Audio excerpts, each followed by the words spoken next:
हाँ नमस्कार दोस्तों। लास्ट टर्म पे अपनों ने एरोमेटिक किया था, नॉर्मल एग्जाम्पल कर लिए थे अपनों ने। अब कुछ एक्सेप्शन वाली बात कर लेते हैं अपने, ठीक है ना। जैसे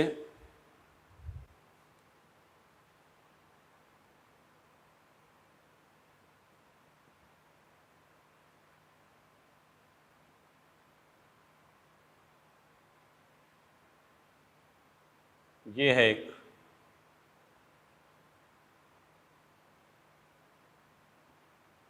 अब ये सब मोस्ट इंपॉर्टेंट वाली बात कर रहे हैं। हाँ, और ध्यान से ये भी बात सुन लो कि ये उन बच्चों की बात, वो तो हो गया अपना काम कि जो मेडिकल में सेलेक्ट होने के लिए उतना पर्याप्त है, लेकिन ये अंडर 10 के लिए बात कर रहे हैं कि बच्चे, मान लो कई बच्चे ऐसे हैं जिसको 1 रैंक की चाह अंडर 10 हिंदुस्तान में, उनके लिए बात कर रहे हैं। तो थोड़ा सा पेचीदा होगा, ध्यान से इसको सुनना, और इसको हम लास्ट में जनरलाइज भी कर देंगे। देखो अब इसकी जो बात है, इसमें देखो साइक्लिक है।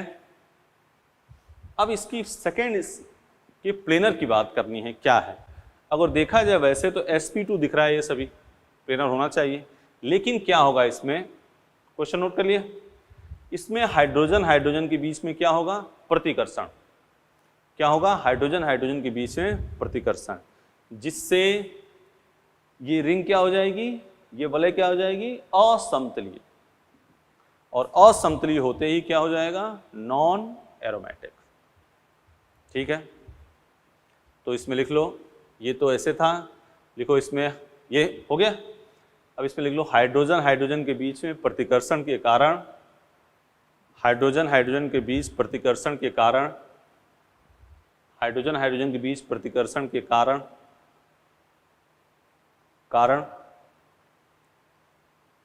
यह वलय असमतलीय हो जाएगी, नॉन प्लेनर। नॉन प्लेनर, अब नॉन प्लेनर जब हो गया तो ये क्या हो जाएगा, नॉन एरोमेटिक। नॉन प्लेनर हो गया तो क्या हो गया, नॉन एरोमेटिक। नोट कर लिया, शानदार एग्जाम्पल करके, इंपॉर्टेंट करके, ध्यान से लिख लो। अगले एग्जाम्पल की बात करते हैं।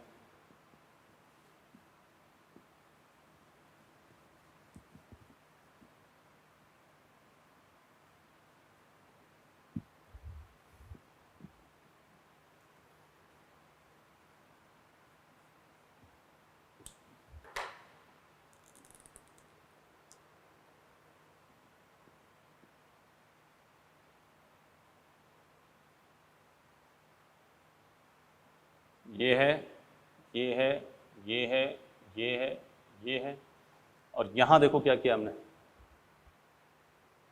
CH2 और ये सेट एच करते हैं। बहुत शानदार क्वेश्चन, मोस्ट इंपॉर्टेंट।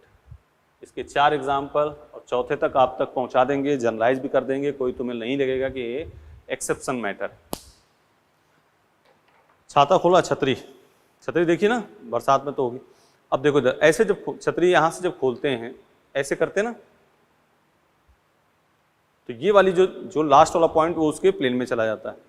ऐसे देखो, इस रिंग को ऐसे फैलाएंगे उधर से पकड़ के, ये तो ऐसे CH2 यहाँ लगा हुआ है, और जब रिंग को फैलाएंगे तो CH2 क्या आ जाएगा उसके प्लेन में, CH2 क्या आ जाएगा उसके प्लेन में। तो देखो साइक्लिक है, ईच एटम sp2, ये इसके प्लेन में आ जाएगा, ये क्या हो जाएगा, प्लेन में आ जाएगा। ये दिख रहा है तुम्हें sp3, लेकिन जैसे इसको ऐसे जब फैलाओगे तो CH2 जो यहां पे था, जैसे फैलाए तो CH2 उसके क्या आ जाएगा, प्लेन में। ठीक है भाई, ऐसे रिंग है, ऐसे रिंग है, और ऊपर लगा है CH2, और इसको ऐसे खींचोगे, खींच रहे हो ना, तो जैसे खींचोगे CH2 धीरे धीरे क्या आएगा, नीचे, और उसके प्लेन में आ जाएगा। ठीक है, तो ये इसके प्लेन में, और ये क्या हो जाएगा, डीलोकलाइजेशन है ही है, peripheral double bond, double single double single double single double, और फोर्थ वाला 4n+2, कितने पाई इलेक्ट्रॉन है, 2 2 4 2 6 2 8 2 10, 4n = क्या हो गया, 8, n = क्या हो गया, 2। कंपाउंड क्या हो गया, एरोमेटिक। हम अभी इसको जनरलाइज कर देंगे। अभी देखो तुम्हें बस 2-3 बार इसको बता दे कि माहौल तुम क्या समझ रहे हो गया। इधर देखो,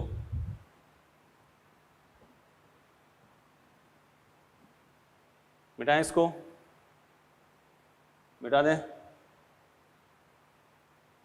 सेम क्वेश्चन यहां CH2 की जगह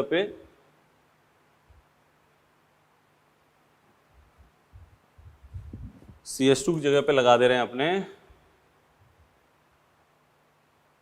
ऑक्सीजन, वही चीज बाइंड अप कर दिया। फिर ऐसे रिंग फैलाओगे तो ऑक्सीजन कहाँ आएगी, यहाँ पे उसके प्लेन में। तो साइक्लिक है, प्लेन में है ही है, डीलोकलाइजेशन है ही है, 4n+2 वही देखना है तुम्हें, डीलोकलाइजेशन वाले पाई इलेक्ट्रॉन, उसके चक्कर में नहीं रहना। कितने आ गए 10, 4n = 8, n = 2। ये भी कंपाउंड क्या हो गया, एरोमेटिक। ठीक है, क्वेश्चन को फिर पॉज कर लो, पॉज कर लिया, फिर क्वेश्चन में हम चेंज करते हैं।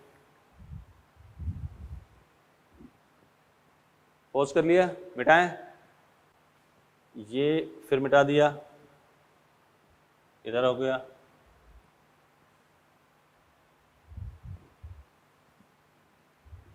देखो इधर, यहां क्या कर दिया है NH, एक बार CH2 किया, एक बार O किया, अब NH, फिर वही चीज, साइक्लिक है, प्लेन में है, और जैसे रिंग फिर खोलोगे तो NH कहाँ आ जाएगा, उसके प्लेन में। तो प्लेन हो गया, डीलोकलाइजेशन है ही है, 4n+2 = 10, n = 2, कंपाउंड क्या हो गया, एरोमेटिक। अब हम 3 बार इसको बता चुके हैं, तीनों बहुत स्टैंडर्ड एग्जाम्पल हैं। अब हम तुम्हें जनरलाइज की बात करते हैं। अगर जो बाहरी डबल बॉन्ड, बाहरी मतलब ये दीवार है ना, बाहरी डबल बॉन्ड विस्थानीकरण में है, डीलोकलाइजेशन में है, मतलब डबल सिंगल डबल हो रहा है, बीच में एक कार्बन sp3 भी हो जाए तो कंपाउंड क्या होगा, एरोमेटिक्स। और हकल के रूल को फॉलो करे भाई, हकल के रूल को फॉलो करे, ध्यान से सुन लो। बाहरी डबल बॉन्ड, बाहरी मतलब पेरिफेरल, ये है, ये डबल बॉन्ड डीलोकलाइजेशन में हो, ध्यान से सुन लो, ये डबल बॉन्ड डीलोकलाइजेशन में हो, और वो जो जितने डबल बॉन्ड हैं वो हकल के नियम का पालन करें, हकल के नियम का पालन करें, तो बीच में एक कार्बन sp3 भी है तो भी कंपाउंड क्या होगा, एरोमेटिक। सर को इसका एग्जाम्पल बताओगे? चलो आओ, देखो, आ जाओ।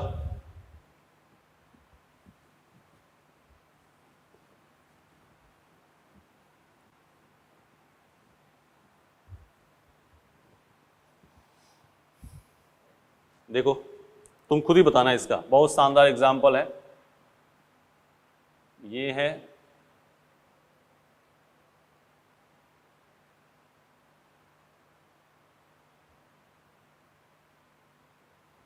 ठीक, double single double single double single double single double, यही है। देखो double single double single double single double single double single double single double दिख रहा है? अब देखो यहां बीच वाला कार्बन क्या है, sp3। तुम बताओ, अब नहीं, तुम बताओ, पहले इसको पोज करके आराम से अपने दिमाग में रख लो। साइक्लिक है, ये इसके क्या आ जाएगा, प्लेन में, क्या आ जाएगा, प्लेन, डीलोकलाइजेशन है, और चौथा 4n+2, कितने पाई इलेक्ट्रॉन, 2 2 4 2 6 2 8 2 10, तो 4n = क्या आ गया, 8, n = 2, तो ये कंपाउंड क्या होगा, एरोमेटिक। यही बात कहने की कोशिश हो रही है हमारी, कि अगर जो बाहरी डबल बॉन्ड देख रहे हो ना, बाहरी डबल बॉन्ड डीलोकलाइजेशन में है, बीच में एक कार्बन sp3 भी हो जाए तो कंपाउंड क्या, और हकल के रूल को फॉलो करे तो कंपाउंड क्या हो जाएगा, एरोमेटिक। शानदार चीज है, दोबारा ध्यान से सुन लो। बाहरी डबल बॉन्ड डीलोकलाइजेशन में है और बीच में एक कार्बन sp3 भी हो जाए और हकल के रूल को फॉलो करे, 4n+2 = जितना है वो लगा दिया, हकल के रूल को फॉलो करे तो कंपाउंड क्या हो गया, एरोमेटिक। हकल के रूल को जब n आए, वो 0 1 2 3 4 5 6 कुछ भी आए, बस फ्रैक्शन में ना आए, तो कंपाउंड एरोमेटिक हो गया। क्वेश्चन ठीक है, आगे चलें। चलो मिटा दें इसको।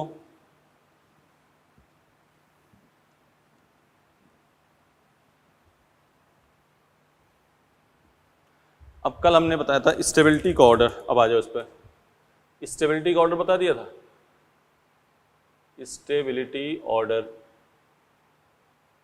सबसे अधिक होगा एरोमेटिक, फिर नॉन एरोमेटिक, फिर एंटी एरोमेटिक। समय आने पर इसके हर चीज़ों के बारे में बताया जाएगा। 3 कंपाउंड रखे हों, 2 कंपाउंड जो एरोमेटिक है वो सबसे अधिक, फिर नॉन एरोमेटिक, फिर एंटी एरोमेटिक। दोनों एरोमेटिक हैं तो देख लेना उसमें किसमें डबल सिंगल अधिक है। ठीक है, चलो इस पर तो चर्चा करी जाएगी, क्वेश्चन भी आगे करे जाएंगे। अब अपने बात करते हैं सर इफेक्ट। मिटा दें इसको।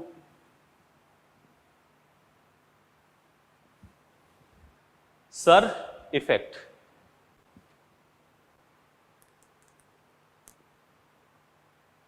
Sir effect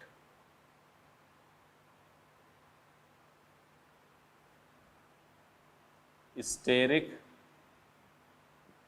इन्हिबिशन of resonance. Hindi में लिखना हो तो लिख लो त्रिविम प्रतिबंधित अनुनाद।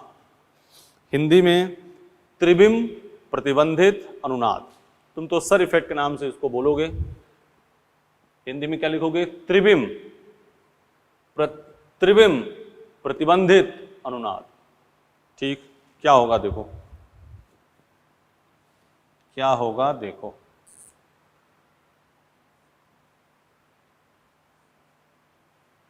यह है नाइट्रोबेंजीन। ये क्या है? नाइट्रोबेंजीन। ठीक है बेटा, एक लिख दिया है नाइट्रोबेंजीन, और ये नाइट्रोबेंजीन के ऑर्थो पर कोई ग्रुप लगा दिया R। ठीक है, अब देखो इधर, ये A है और ये B। ये R ग्रुप इधर भी लगा सकते हो, इधर भी लगा सकते हो, दोनों तरफ भी लगा सकते हो।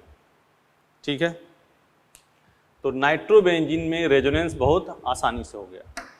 ठीक है, लेकिन नाइट्रोबेंजीन के ऑर्थो पर जब कोई ग्रुप लगा होगा तो इसके और इसके बीच में क्या होगा?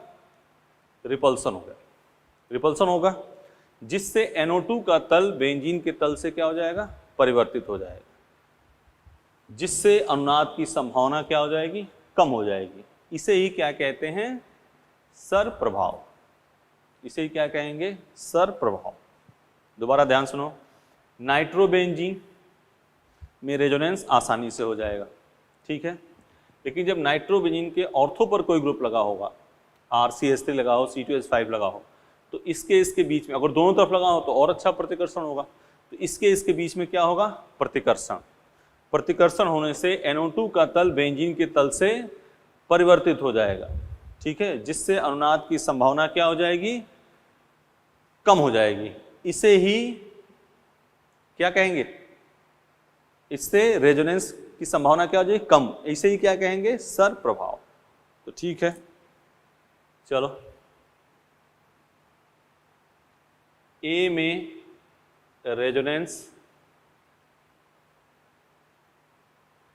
रेजोनेंस आसानी से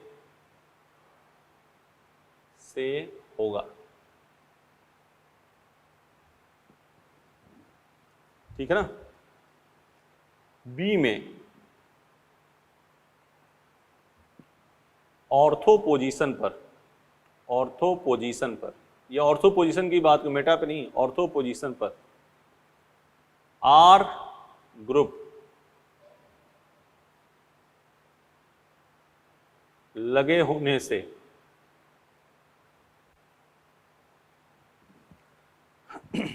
R ग्रुप लगे होने से प्रतिकर्षण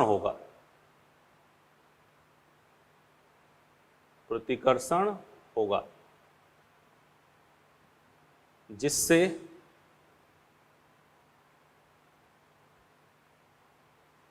NO2 का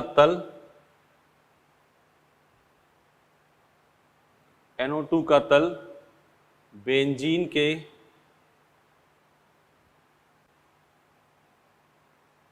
तल से चेंज हो जाएगा, चेंज हो जाएगा।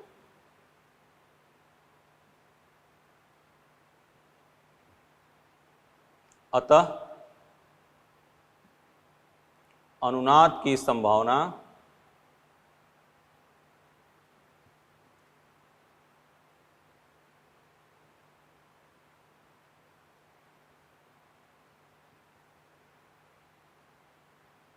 कम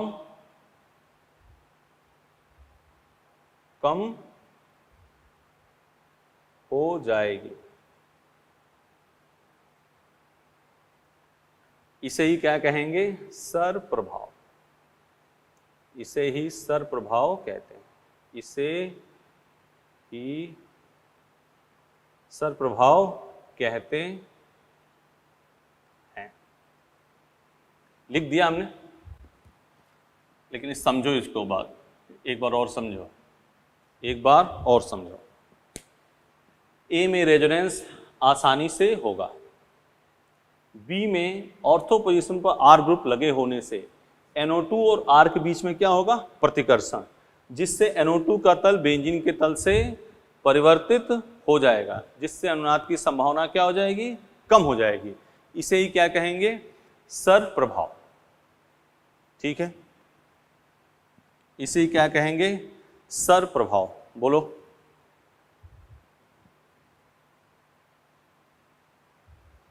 इसे क्या कहेंगे? सर प्रभाव।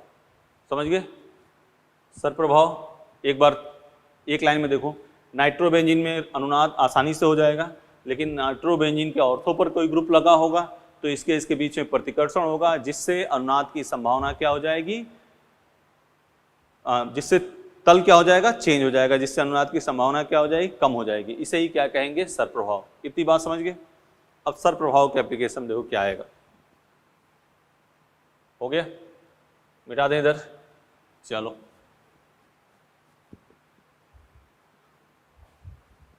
अब इसके क्वेश्चन पे बात करते हैं।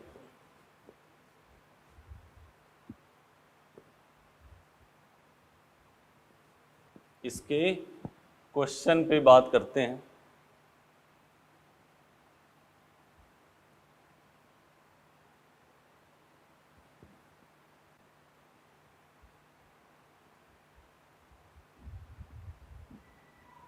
इसके क्वेश्चन पे बात करते हैं। ये है नाइट्रोबेंजीन,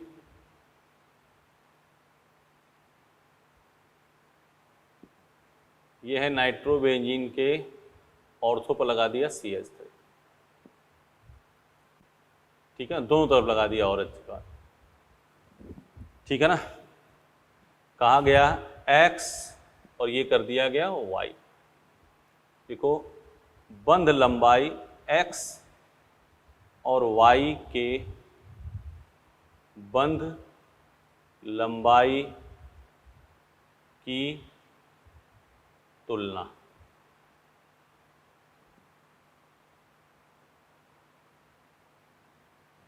X और Y के बंध की लंबाई की तुलना करो। ठीक है, अब जैसे मान लो एक बात सुन लो, C डबल बॉन्ड C है और C सिंगल बॉन्ड C है। इसकी बंध की लंबाई कितनी होती है? 1.34 और 1.54 एंगस्ट्रॉम। ठीक है, जब डबल बॉन्ड सिंगल बॉन्ड में आएगा तो बंध की लंबाई बढ़ेगी, और सिंगल बॉन्ड डबल बॉन्ड में जाएगा तो बंध की लंबाई क्या होगी? कम होगी। ठीक है ना? मतलब ये बात कह सकते हो, अनुनाद होने से बंध की लंबाई क्या होगी? कम होगी। अब देखो, इसमें रेजोनेंस है तो सिंगल बॉन्ड किस में कन्वर्ट होगा? डबल बॉन्ड में। और इसमें अनुनाद की संभावना क्या है? कम है। इसमें क्वेश्चन लिख लिया पहले, अब इसके बारे में बात करते हैं। रेजोनेंस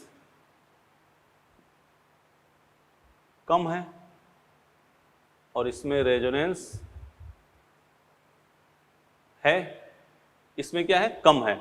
तो जिसमें रेजोनेंस होगा तो वो सिंगल बॉन्ड डबल, कम होगा तो resonance single bond double bond में चेंज होगा ही नहीं। तो Y के बंध की लंबाई X से क्या होगी? बॉन्ड लेंथ X से क्या होगी? अधिक होगी। बोलो। इसमें रेजोनेंस कम है तो सिंगल बॉन्ड डबल बॉन्ड में चेंज की संभावना कम होगी। इसमें सिंगल बॉन्ड किस में जाएगा, डबल बॉन्ड में, तो जब डबल बॉन्ड में जाएगा तो ये बंध की लंबाई क्या हो जाएगी, कम, y के बंध की लंबाई x से अधिक। एक क्वेश्चन ये देख लिया। दूसरा क्वेश्चन, इसको मिटा दें।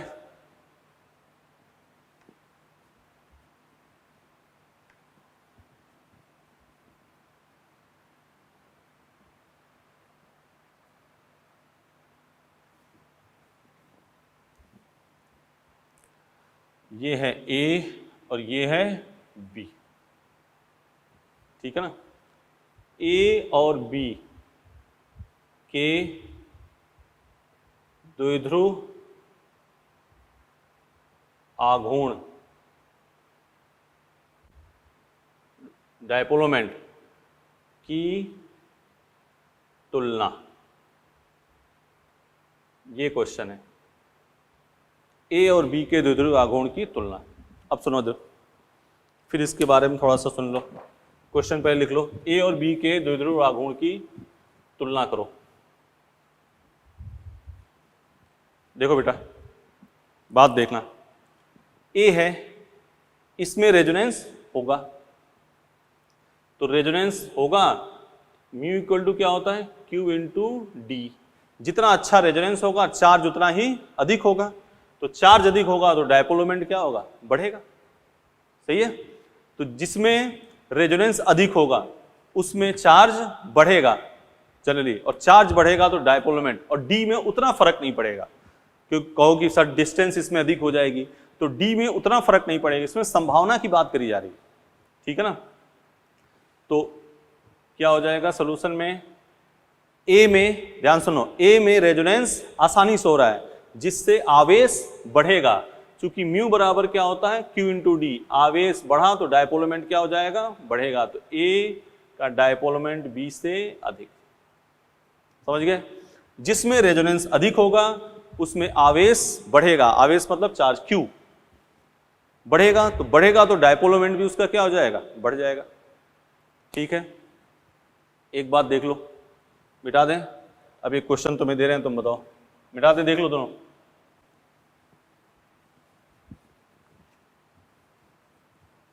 एक क्वेश्चन और लिख रहे हैं,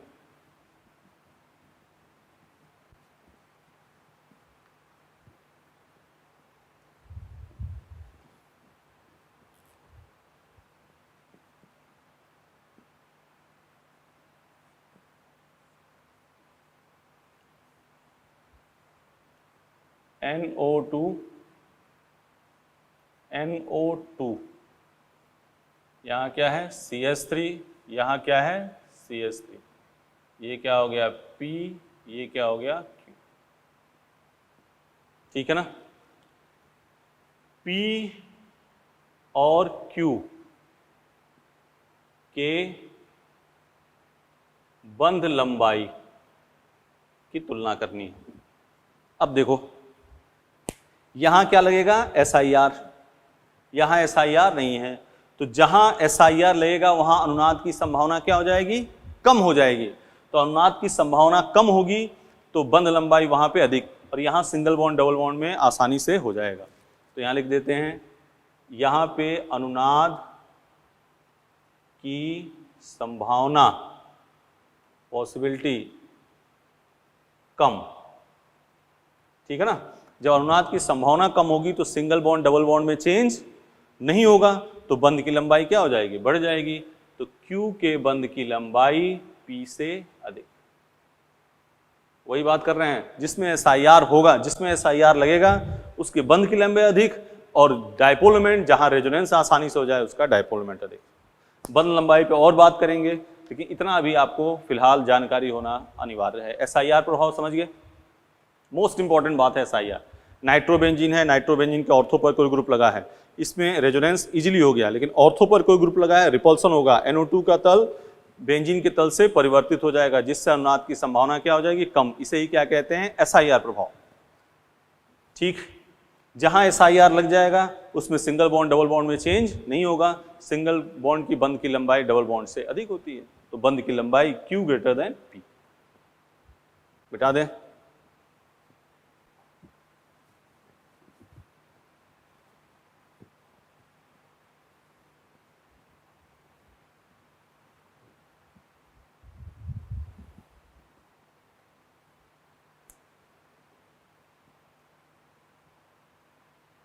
resonance stability rule, resonance stability rule. ठीक है, क्या कर रहे हैं अपने? रेजोनेंस के स्थायित्व का नियम, रेजोनेंस के स्थायित्व का नियम, अनुनाद के स्थायित्व का नियम। पहला,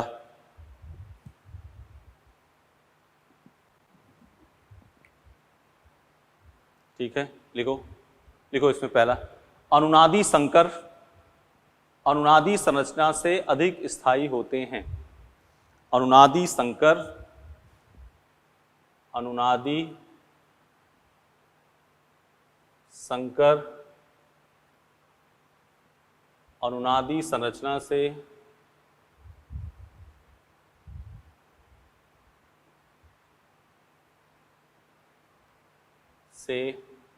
अधिक स्थायी होते हैं। ब्रैकेट में सब में तुम लिखना, सब में ऑक्टेट कंप्लीट, ऑक्टेट कंप्लीट। अष्टक क्या हो? अष्टक क्या हो? कंप्लीट हो। अष्टक क्या हो? पूर्ण हो। जैसे क्या कह रहे हैं हम? एग्जाम्पल, ये है फिनॉल,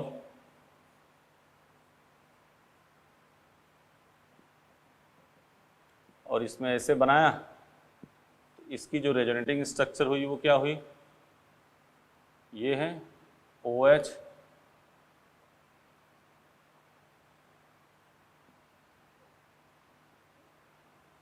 ये है A और ये है B। A और B में कौन अधिक स्टेबल होगा? A पे कोई आवेश नहीं है, तो A की स्थायित्व B से अधिक। पहला नियम, अनुनादी संरचना, अनुनादी संकर अनुनादी संरचना से अधिक स्थायी होते हैं, अष्टक पूर्ण। ठीक है, एग्जाम्पल इसके नेक्स्ट क्लास में करेंगे, अभी नियम सब समझ लो। पहला नियम हो गया। नियम नंबर 2, मिटा दें इसको।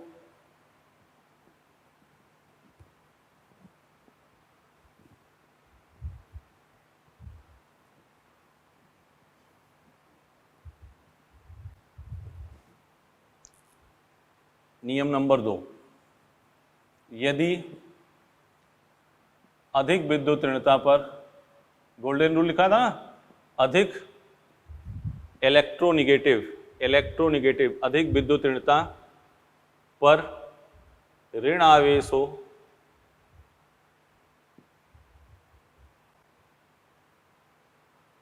तो यौगिक अधिक स्थायी होता है।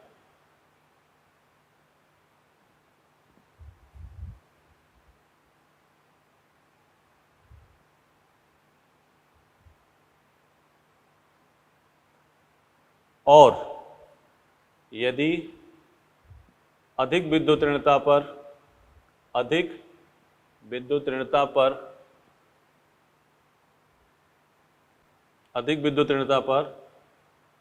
धन आवेश हो, अधिक विद्युत ऋणता पर धन आवेश हो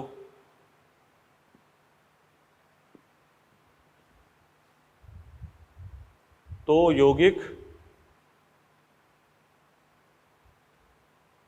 कम स्थायी होता है। फिर ब्रैकेट में अष्टक पूर्ण, ऑक्टेट कंप्लीट। यदि अधिक विद्युत ऋणता पर ऋण आवेश हो तो यौगिक अधिक स्थायी, और यदि अधिक विद्युत ऋणता पर धन आवेश हो तो यौगिक कम स्थायी। एग्जाम्पल से बात इसकी कर लेंगे। मान लो ऑक्सीजन है, अष्टक पूर्ण होने चाहिए, तब ये बात लगाओगे। एक पे ऑक्सीजन पे प्लस चार्ज हो, एक पे ऑक्सीजन पे माइनस चार्ज हो, तो कौन सा अधिक स्थायी होगा? ऑक्सीजन पे माइनस वाला। लेकिन अष्टक पूर्ण हो, नहीं तो सब नियम खराब।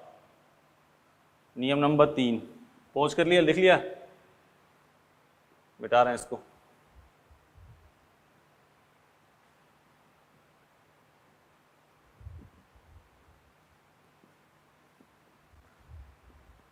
नियम नंबर 3, आवेश में दूरी बढ़ने से, आवेश में दूरी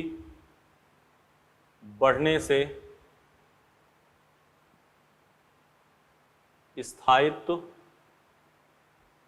आवेश दूरी बढ़ने से स्थायी कम हो जाता है।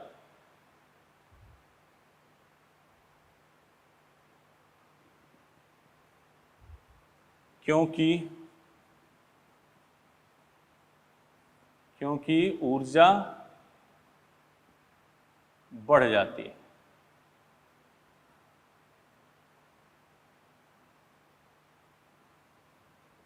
चौथा नंबर लिख लो, पहले इसको लिख लो। आवेश में दूरी बढ़ने से स्थायित्व कम हो जाता है क्योंकि ऊर्जा बढ़ जाती है, क्योंकि ऊर्जा बढ़ जाती है। नियम नंबर 4 मिटा दें इसको। नियम नंबर 4, यदि समान आवेश अगल बगल लगे हों, यदि समान आवेश अगल बगल लगे हों तो स्थायित्व कम हो जाता है। यदि समान आवेश अगल बगल लगे हों तो स्थायित्व कम हो जाता है। क्वेश्चन पे बात करेंगे, इस पर 4-5 क्वेश्चन नेक्स्ट टर्न पे भी लाएंगे, लेकिन अभी देखो, अब इस पे क्वेश्चन ये, ऑर्डर ऑफ स्टेबिलिटी, स्थायित्व का क्रम, क्या करना है, ऑर्डर ऑफ स्टेबिलिटी। देखो इधर, पहले हम रूल एक बार फिर रिवाइज कर देते हैं। अनुनाद, जिस पर कोई आवेश नहीं है सबसे अधिक स्थायी, अष्टक पूर्ण हो। फिर देखेंगे हमें अधिक विद्युत ऋणता पर ऋण आवेश यौगिक को क्या करता है, अधिक स्थायी बनाता है। अष्टक पूर्ण हो तब, ठीक है। तीसरा, आवेश में दूरी बढ़ने से स्थायित्व कम होता है क्योंकि ऊर्जा बढ़ जाती है। और चौथा रूल, अगर समान आवेश अगल बगल लगे होंगे तो स्थायित्व क्या होगा, कम हो जाएगा। तो स्थायित्व का क्रम ये देखो,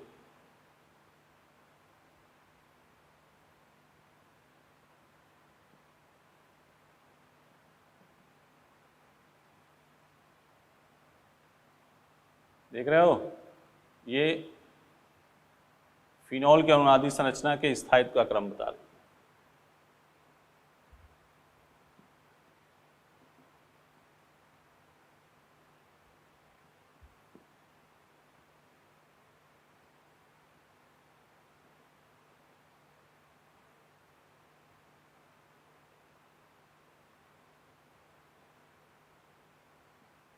ये है आपका क्वेश्चन, इसमें करना है ऑर्डर ऑफ स्टेबिलिटी, स्टेबिलिटी का ऑर्डर। देख लिया, नियम फिर सुन लो। सबसे पहले जिस पर कोई आवेश नहीं है अष्टक पूर्ण, फिर अधिक विद्युत ऋणता पर ऋण आवेश यौगिक को अधिक स्थायी बनाएगा, अधिक विद्युत ऋणता पर धन आवेश यौगिक को कम स्थायी बनाएगा, ठीक है। आवेश में दूरी बढ़ने से स्थायित्व कम हो जाएगा, ठीक है ना। चलो अब यहां देखो, आवेश, किस पर कोई आवेश नहीं है, फर्स्ट और 5, देखो कोई आवेश दिख रहा है, नहीं है, तो सबसे अधिक स्थायी कौन होगा, फर्स्ट इक्वल टू 5। फिर आवेश में दूरी बढ़ने से, इसमें देखो अधिक विद्युत धन आवेश तो सब में है, इन तीनों में धन आवेश है, तो इसका तो कोई मुद्दा है नहीं, सब बराबर ही है। अब क्या देखोगे, तो ऋण आवेश वाला काम खत्म, अधिक विद्युत ऋणता पर ऋण आवेश धन आवेश यहां नहीं देखना है। यहां दूरी क्या है, कम है, यहां दूरी अधिक है, यहां दूरी कम है, तो आवेश में दूरी बढ़ेगी तो स्थायित्व कम होगा, तो दूरी कम है, तो सेकेंड इक्वल टू क्या हो गया, 4, और लास्ट में क्या आएगा, थर्ड। देख लो, सबसे पहले जिस पर कोई आवेश नहीं है वो सबसे अधिक स्थायी, फर्स्ट इक्वल टू 5। फिर आवेश में दूरी बढ़ेगी तो स्थायित्व कम होगा, तो इसमें दूरी पास है लेकिन दोनों में समान पास है, तो सेकेंड इक्वल टू 4 लिख दिया, और लास्ट में क्या लिख दिया, थर्ड। बोलो, फिर अगला क्वेश्चन, मिटा दें इसको, देख लो, मिटाएं।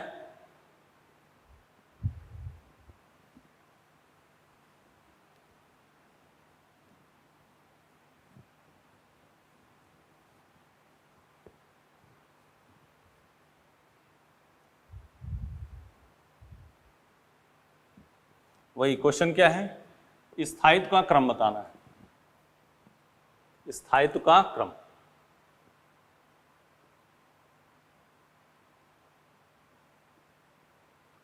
NH2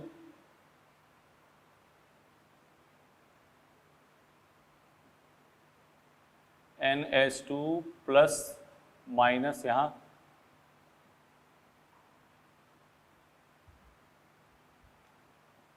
NH2 प्लस, यहाँ क्या करना है आपको, क्वेश्चन क्या है, ऑर्डर ऑफ स्टेबिलिटी, स्थायित्व का क्रम। देखो बेटा तीनों में किस पर कोई आवेश नहीं है, किस पर कोई आवेश नहीं है, फर्स्ट पर कोई आवेश नहीं है। फिर आवेश में दूरी, इसमें दूरी पास है, इसमें दूरी अधिक है। फर्स्ट के बाद सेकेंड, और फिर क्या आ जाएगा, थर्ड। बोल दो, सही है। देख लो अगला क्वेश्चन और लिख देते हैं, वही क्वेश्चन है, स्थायित्व का क्रम।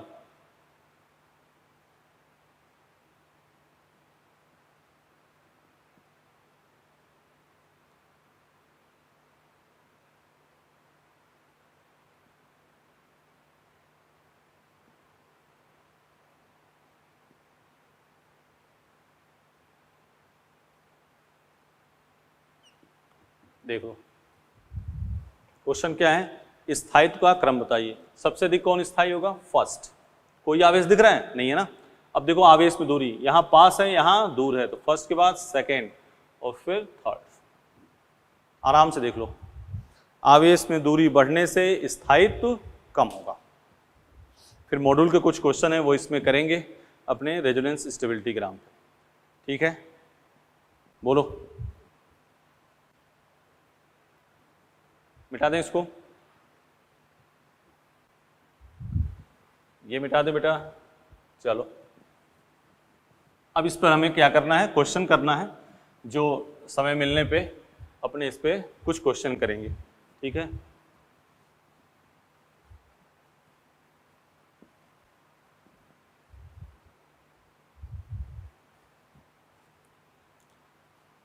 अब लिखो अनुनाद के प्रकार।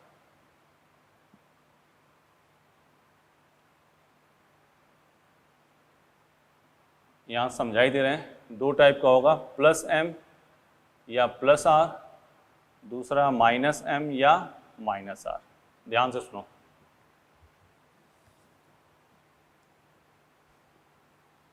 प्लस एम और ये माइनस एम, ध्यान से सुनो। फिर इसका ऑर्डर सब चीजें। प्लस एम जो बेंजीन रिंग या डबल बॉन्ड, जैसे ये है,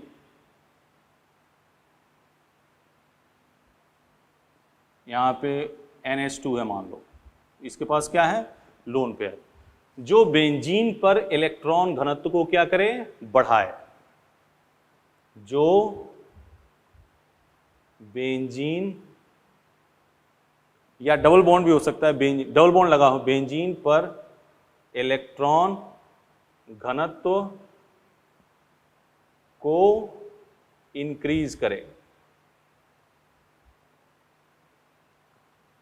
दे रहा ना। ऐसे कौन कौन होंगे, O माइनस होगा, NH2 होगा, OH होगा, OCH3 होगा, NHCOCH3 होगा, OCOCH3 होगा। देख रहे हो ना, सबके पास या तो उसके पास जो देने वाला होगा, या जो बेंजीन पर इलेक्ट्रॉन दे रहे हैं, जो बेंजीन पर इलेक्ट्रॉन दे रहे होंगे। तो ऑर्डर लिख दिया है, सबसे अधिक होगा O माइनस का, तो निगेटिव चार्ज होगा तो देगा, या तो लोन पेयर होगा तो देगा। तो O minus, NH2, OH, OCH3, NHCOCH3, O, इतना तो ऑर्डर ध्यान रखना है। माइनस M जो बेंजीन से इलेक्ट्रॉन घनत्व को क्या करे, कम करे, खींचे। जो बेंजीन से इलेक्ट्रॉन घनत्व कम करे, वो क्या हो गया, माइनस एम या माइनस आर। जैसे NO2, CN CHO COOR CONH2। देख रहे हो ना, इस पे कहीं लोन पेयर नहीं है। तो इतना ऑर्डर तो ये ध्यान रखना है, NO2 CN CHO COR CONH2 ये, और O minus NH2 OH OCH3 NHCO CH3। इस पर सिंपल सा पहले पोज करके लिख लो, क्योंकि ज़्यादा इस पर लफड़ा नहीं पालना है। प्लस M क्या होगा, जो बेंजीन को इलेक्ट्रॉन घनत्व तो दे, माइनस M जो बेंजीन से इलेक्ट्रॉन घनत्व को खींचे। क्रम तो इसको अभी कई बार लिख देंगे, O minus NH2 OH OCH3 NHCO CH3 OCO3। ये सबसे अच्छा इलेक्ट्रॉन घनत्व तो बढ़ाएगा, ये सबसे अच्छा इलेक्ट्रॉन घनत्व तो खींचेगा। ये बात तो हुई, ये सबसे अच्छा इलेक्ट्रॉन घनत्व तो खींचेगा। मिटा दे रहे हैं।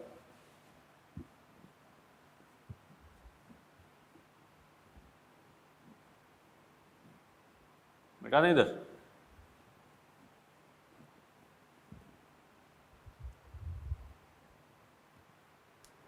क्वेश्चन, बेंजीन पर इलेक्ट्रॉन घनत्व का क्रम। ए है बेंजीन है, यहाँ क्या हो गया NO2, B OH C O minus D NH2।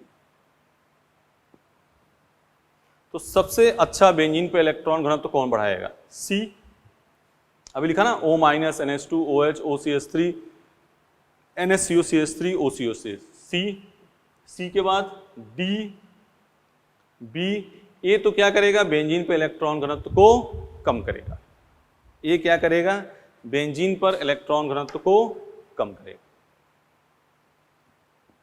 ठीक है, तो इतनी जानकारी इसमें कर लोगे बेटा, बोलो इतनी जानकारी कर लोगे? तो फिर इसके आगे अपने चलेंगे। आज देखो क्या क्या इस पे बात करी गई। एरोमेटिक वाले की एक्सेप्शन वाली बात करी थी हमने, एक वो किया। फिर हमने किसकी बात करी, किसकी बात करी, SIR प्रभाव की। ठीक है, नाइट्रोबेंजीन, उस पर 2 क्वेश्चन किया गया। फिर हमने plus M minus M, plus M जो बेंजीन पे इलेक्ट्रॉन देगा, प्लस M या प्लस R, माइनस M या माइनस R जो बेंजीन से इलेक्ट्रॉन घनत्व को कम करेगा। इतनी बात कर दी। बेंजीन पे इलेक्ट्रॉन घनत्व का क्रम, या इसमें ये भी पूछ सकता है कि किस में इलेक्ट्रॉन घनत्व सर्वाधिक होगा, तो आंसर क्या होता, C। हमने क्रम बता दिया। ठीक है, इतने काम में कोई दिक्कत नहीं। तो चलो नेक्स्ट क्लास में इसके आगे कंटिन्यू करेंगे। आज इसको आराम से पॉज करके आराम से देख लेना, देख लो।